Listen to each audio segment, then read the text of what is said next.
Let's talk about that voice in our heads. You know the one, the inner narrator that just never seems to take a break?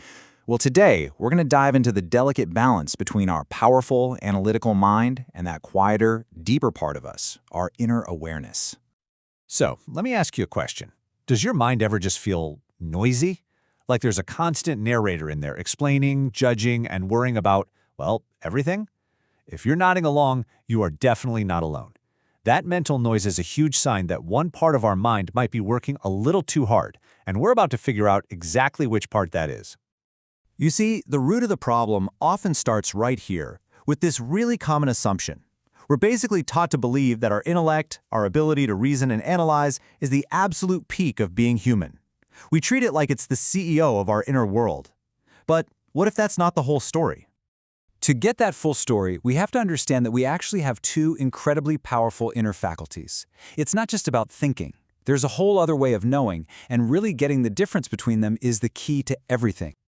So, on one hand, you've got the intellect. This is your analytical mind, the part that's brilliant at solving problems, comparing things, and calculating. But then, on the other hand, you have your inner awareness. Now, this isn't a thought. It's more like the space where thoughts happen. It's that quiet, observant part of you that just sees reality directly, without adding a story or a judgment to it. And hey, this idea of separating the two, it isn't some new age fad. Not at all. In fact, a lot of ancient traditions had a much more sophisticated view of the mind than we often do today.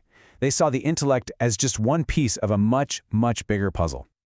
For example, just take a look at this model from Indian philosophy. It breaks the mind down into four parts. You've got your memory, manas, and the ego, ahamkara. But notice this key distinction. The intellect, which they called buddhi, is totally separate from chitta, which is pure awareness, that silent observer. So even thousands of years ago, the message was crystal clear. Your intellect is just one tool in the toolbox. It's not the master of the house. Okay, so what's the big deal? What happens when this amazing tool, the intellect, forgets its place and tries to run the whole show? Well, that's when the problems start. It begins to interfere in places it really doesn't belong. And when that intellect gets overactive, it creates some issues you'll probably recognize. First up, chronic overthinking, that constant mental noise filling every quiet moment. Then there's this weird compulsion to label every single experience. It also gives us this illusion of control, tricking us into thinking we can analyze our way out of any situation. And maybe worst of all, it can completely drown out our natural, intuitive intelligence. I absolutely love this analogy from the source material. Think of your intellect like an overeager employee. You know the type. They have to give their opinion in every single meeting, even when their input isn't really needed. It turns every simple feeling into a problem to be solved, and every moment becomes a chance for more commentary, when all that's really needed is just quiet presence. And here's a perfect, real-world example of that labeling in action. You have a direct physical sensation, like just feeling tired, but it's immediately hijacked by the intellect. It's no longer just a feeling. It becomes a whole story loaded with judgment. I must be failing, or I'm so lazy. The simple, raw experience gets completely buried under the intellect's interpretation. Okay, so that's the problem. But here's the good news. This dynamic isn't set in stone. We can absolutely shift it. We can actually learn how to strengthen our awareness so it can take its rightful place as the guide of our inner world.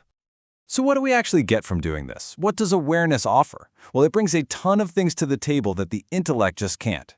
We're talking about direct, unfiltered perception of what's actually happening, access to our own intuitive guidance, real emotional honesty, the ability to feel something without immediately judging it, and maybe most powerfully, a deep sense of calm and presence.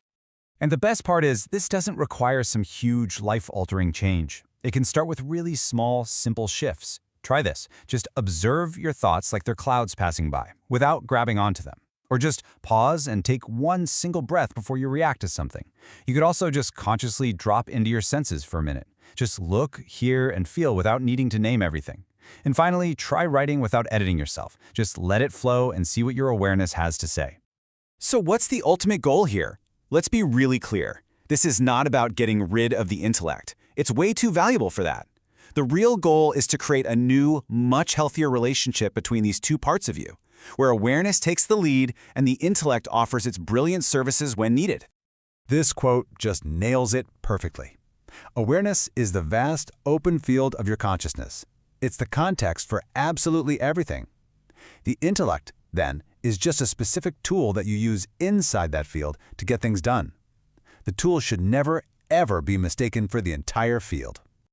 And here's another way to see it that really helps. Awareness is what perceives the big picture, the overall feeling, the right direction, the vibe of a situation.